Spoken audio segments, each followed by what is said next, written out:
Mon intérêt pour l'art africain, il est très personnel parce qu'il est lié à mon histoire familiale.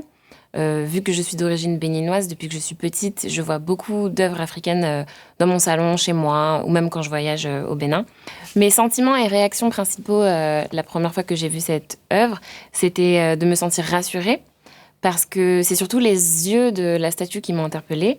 J'ai trouvé son regard très fixe, mais très doux et très rassurant.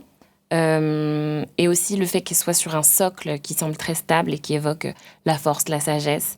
À mon avis, cette œuvre signifie d'abord la protection, parce que c'est courant que dans les sociétés africaines, les morts se réincarnent dans les statues pour veiller sur les vivants depuis l'au-delà et les protéger d'esprits maléfiques.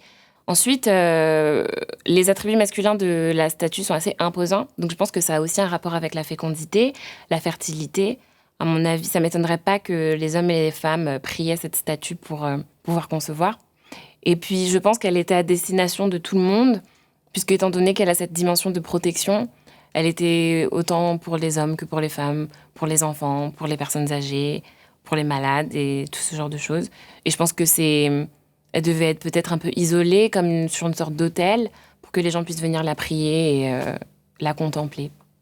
Je pense que le fait qu'un collectionneur donne ses œuvres à un musée national est essentiel, parce que l'art ne peut pas être fait pour rester dans un salon à destination de seulement quelques personnes. Il faut qu'il puisse être vu par le monde entier. C'est le principe même des droits culturels, où tout le monde a le droit et devrait pouvoir apprécier ou ne pas apprécier, mais au moins voir l'art.